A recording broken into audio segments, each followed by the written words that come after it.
Hi all.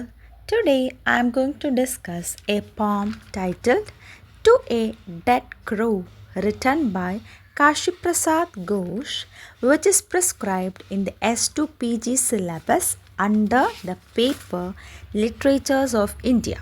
First, about the author Kashi Prasad Ghosh. He is a Bengali poet and editor. Moving on to a poem, we can divide it into four stanzas. The first stanza says about the crow in life. ഇവിടെ poet ക്രോവിനെ ഗേ Mistral എന്നാണ് address ചെയ്യുന്നത്. Is A cheerful singer, ഒരു irony ആയിട്ട് പറയുകയാണ്.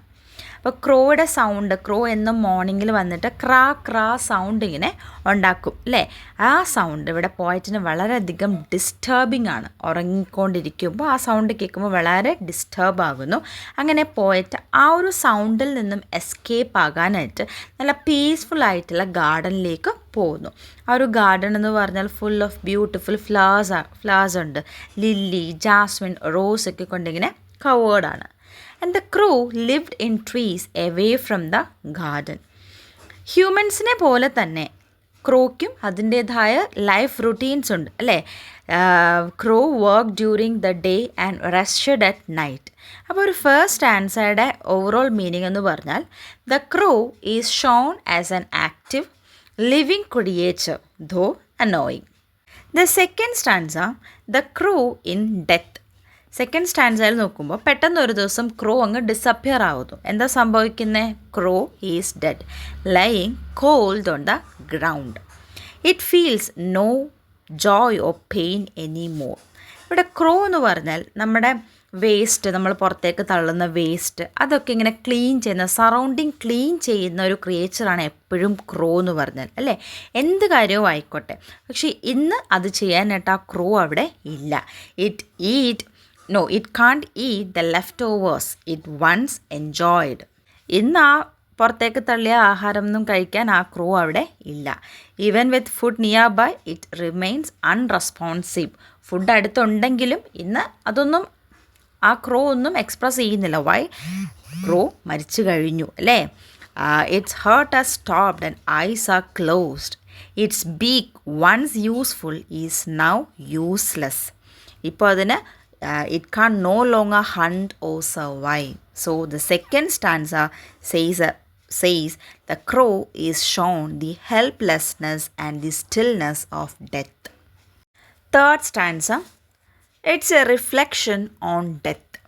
Here the poet reflects on the power of death. The death has taken away life, but the crow's appearance remains almost same. Crow മരിച്ചു, but crow's appearance ഇപ്പോഴും almost same ആയിട്ട് തന്നെ തുടരുകയാണ്. അവിടെ ഒരു ഐറണി അല്ലെങ്കിൽ ഹ്യൂമറാണ് കൊണ്ടുവരുന്നത്. Even in death it looks the same, പഴയ പോലെ തന്നെയാണ് അല്ലേ.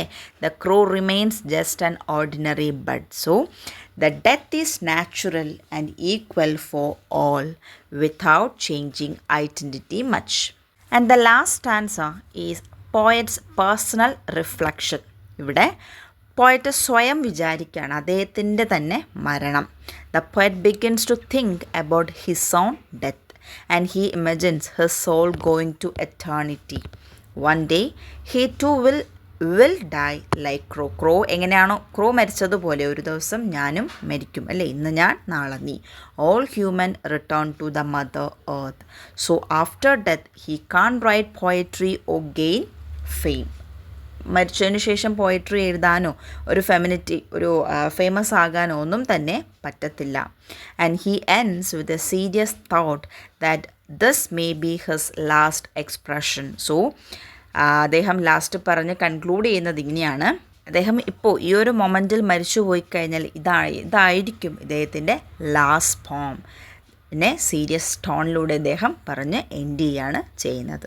So the poem turns philosophical towards the end. The death is inevitable for everyone. ആദ്യം ക്രോയുടെ ആ ഒരു ലൈഫ് എങ്ങനെയാണോ അത് ചെയ്യുന്ന കാര്യങ്ങളൊക്കെ പറഞ്ഞു തുടങ്ങി. പിന്നെ അദ്ദേഹം ഹ്യൂമൻ്റെ കാര്യങ്ങളും ഹ്യൂമൻ ആയിട്ട് കണക്ട് ചെയ്യാണ് ചെയ്തത്.